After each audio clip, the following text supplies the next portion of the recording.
अस्सलामु अलैकुम वरहमतुल्लाहि वबरकातुह।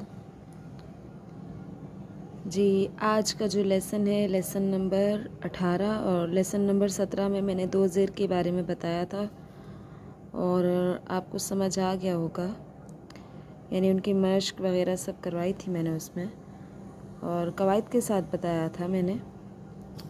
तो आज का जो लेसन है दो पेश के बारे में, यानी लेसन नंबर 18 दो पेश की पहचान कराएं कि जिन की शक्ल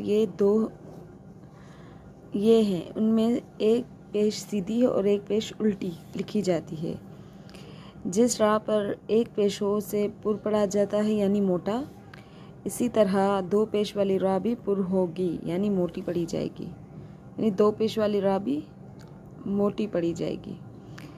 दो पेश की तनवीन अदा करते वक्त हर्फ पर इतनी अपनी ज़ात से ज़्यादा ना बढ़ाया जाए, यानी इतना ज़्यादा खींचा ना जाए, और जैसे बून ऐसे, यानी कि हर्फ मद्दा ना दिया जाए। जैसे बून से बून ऐसे नहीं पढ़ेंगे, ठीक है, बल्कि बुन ही पढ़ा जाए। नहीं, जिससे मजहूल भी ना पढ़ा जाए, जैसे मजहूल ही थी ये बून। जो पुर मोटे हुरूफ पीछे बताए गए हैं उनको पुर, और जो हुरूफ बारीक हैं उनको बारीक पढ़ा जाए। तो वो तो मैंने बता दिया है आपको। और चलें यहाँ से इब्तिदा करते हैं। अऊज़ु बिल्लाहि मिनश शैतानिर रजीम। मैंने तावुज़ के ता को मोटा पढ़ा है, ठीक है, लेकिन होठ गोल नहीं करेंगे, ये आपको गलती नहीं करनी है। बिस्मिल्लाहिर्रहमानिर्रहीम। मैंने आपको बताया था ना कि अलिफ पर अगर तनवीन ज़बर ज़ेर पेश जज़म हो तो उन्हें हमज़ा पढ़ेंगे। ऐसे तो नहीं पढ़ेंगे ना, अलिफ दो पेश उन नहीं, हमज़ा दो पेश उन, ठीक है, हमज़ा दो पेश उन। देखें, दो ज़बर दो ज़ेर और दो पेश की तनवीन को हम गुन्ना से पढ़ेंगे, और गुन्ना नाक में आवाज़ छुपाने का नाम है, ठीक है। बा दो पेश बुन, ता दो पेश तुन, सा दो पेश सुन, जीम दो पेश जुन, हा दो पेश हुन, खा दो पेश खुन। खा ऐसे पढ़ेंगे, ठीक है, इसको खा ऐसे नहीं पढ़ेंगे, खा ऐसे पढ़ेंगे। दाल दो पेश दुन, दाल दो पेश दुन, इनको हम नरमी से पढ़ेंगे, ये नरमी वाला हर्फ है, और सा भी नरमी वाला हर्फ है, यानी थोड़ी ज़बान हमें ना बाहर निकाल कर पढ़ेंगे तो नरमी से पढ़ा जाएगा। रा दो पेश रुन, इस रा को मैंने मोटा पढ़ा, ठीक है। जा दो पेश जुन, सीन दो पेश सुन, शुन, सुन, जुन, गुन, गुन। देखिए, अब आप इनको और इनको पढ़ेंगे तो दोनों को जैसे रवा में ऐसा लगेगा हम दोनों को एक जैसा पढ़ रहे हैं। देखें, वुन दोन, ये दोन है, दाद है, ठीक है, इसको दाद पढ़ेंगे वुन, और इसको ज़ा पढ़ेंगे ज़ुन। बस इतना सा ही फ़र्क है, लेकिन अगर हम ज़ाद पढ़ेंगे तो इन दोनों में कोई फ़र्क नहीं रहेगा, ठीक है, रवा पढ़ने में। उन, उन, गुन, फुन, कुन,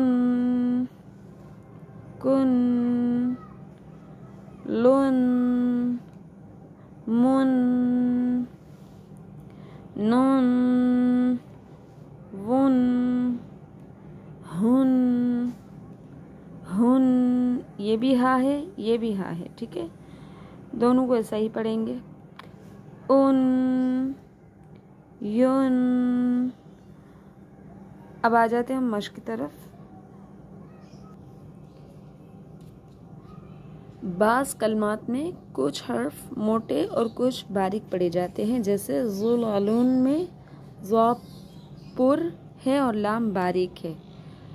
कहीं ऐसा ना हो कि ज़ा को पुर अदा करते वक्त लाम भी पुर पढ़ा जाए, पुर यानी मोटा, और ना ऐसा हो कि लाम की वजह से ज़ा भी बारीक पढ़ा जाए, यानी ज़ा भी बारीक हो जाए। तो ज़ा को तो मोटा पढ़ना ही है हमें, क्योंकि ज़ा मोटा हर्फ है, लाम मोटा हर्फ नहीं है। लेकिन अब इसमें ये इनकी मिसाल बताई गई है, आगे देखते हैं हम। इसी तरह खुशबुन, बक़रतुन, सुरुरुन वग़ैरह भी एहतियात करनी चाहिए। यानी कि अगर हम ज़ा को मोटा पढ़ेंगे तो लाम भी मोटा ही पढ़ा जाएगा।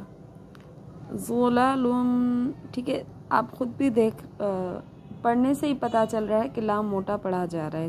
ठीक है। अब आ जाते हैं हम मश्क पर। ब क़ र तुन, ठीक है। ब क़ र तुन, मैंने ज़बर वाले हर्फ को खींचा नहीं है, ना ही झटका दिया है, बस मुतवस्सित, मारूफ मुतवस्सित तरीके से पढ़ा है। ठीक है। बक़रह, बक़रह यानी गोल ता को गोल हा में तब्दील कर दिया वक्फ की सूरत में। जब भी गोल ता आएगा वक्त, तो उनको वक्फ की सूरत में गोल हा में तब्दील कर देंगे। उनको कहते हैं वक्फ बिल अब्दाल। ठीक है। अब्दाल के मायने है बदलना। अहदुन, अहद, यहाँ दाल को जाहिर करेंगे, ये कलकला वाला हर्फ है। अगर आपको कलकला वाले हरूफ की पहचान बारे में नहीं पता तो आप मेरी लेसन नंबर 16 या 15 में होगी, उर्फ कलकला के बारे में मैंने पूरा बताया है, उनके अक़साम वगैरह सब बताए हैं। ठीक है। यहाँ कलकला कुबरा होगा, वक्फ की सूरत में कलकला हुर्फ आखिर में है, तो यहाँ कलकला कुबरा होगा। सुरूरुन, सुरूर, यानी इस रॉ को भी हम मोटा पढ़ेंगे। ठीक है। क़िताउन, क़िता, हुमुरुन, हुमुर, इस भी रॉ को मोटा पढ़ेंगे। खुशबुन, खुशब, कलकला कुबरा होगा, कलकला का हर्फ आखिर में आ रहा है। अमलुन, अमल, गबरतुन, गबरह, वक्फ बिल अब्दाल होगा, यहाँ पर गोल ता को गोल हा में तब्दील कर दिया। कुतुबुन, कुतुब, कलकला कुबरा होगा। ज़ुलालुन, ज़ुलल, ज़बदुन, ज़बद, कलकला कुबरा होगा। क़दमुन, क़दम, खुलुक़ुन, खुलुक़, कलकला कुबरा होगा। ठीक है। हसनतुन, हसनह, क़तरतुन, क़तरह। देखिए मैंने आखिर में यानी वक्फ की सूरत में हा की आवाज़, हा को जाहिर किया है। ठीक है। ज़ामा उन, ज़ामा उन, ज़ा ज़बर ज़ा, मीम ज़बर मा, हमज़ा दो पेश उन, ज़ामा उन, ज़ामा, ज़ामा, झटका देंगे। ठीक है। क्योंकि हमज़ा साकिन हो जाता है, दो पेश को भी साकिन कर देते हैं ना वक्फ की सूरत में। ठीक है। सिर्फ दो ज़बर जब अगर आखिर में आ जाए, यानी कि दो ज़बर हो, यहाँ पर दो पेश की जगह पर अलिफ के ऊपर दो ज़बर होगा, तो हम वैसा ही पढ़ेंगे जैसे हम अलिफ को पढ़ेंगे, यानी आखिर में हम अलिफ अदा करेंगे, अलिफ मद अदा करेंगे। नसबुन, नसब, कलिमतुन, कलिमह, मलकुन, मलक, यहाँ मलक नहीं किया मैंने। ठीक है। ये कलकला का हर्फ नहीं है। मरज़ुन, मरदुन, मरद, बशरुन, बशर, रा को मोटा पढ़ेंगे। क़समुन, क़सम, रजुलुन, रजुल, हरजुन हरज, दियतुन दिया, सॉरी, अशिरुन अशिर, उज़ुनुन उज़ुन, लाइबुन लाइब, रुसुलुन रुसुल, जुददुन जुदद, कलकलाए कुबरा होगा। अगर हमने मश्क को सही से समझेंगे ना हम, तो हम कुरान को भी आसानी से पढ़ सकेंगे इंशाल्लाह। तो आज का ये सबक हमारा यहाँ तक ही है, क्योंकि 2 पेश भी तनवीन भी हमारा कंप्लीट हो चुका। उसके बाद मैं आपको जज़म या सुकून के बारे में लेसन नंबर 19 दूसरी वीडियो में मैं बताऊंगी, उसके बारे में पूरा, ठीक है, उनका तारुफ करवाऊंगी।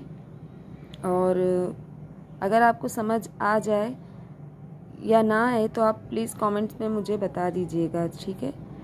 जज़ाकुमुल्लाहु खैरन कसीरा। अस्सलामु अलैकुम वरहमतुल्लाहि वबरकातुहू।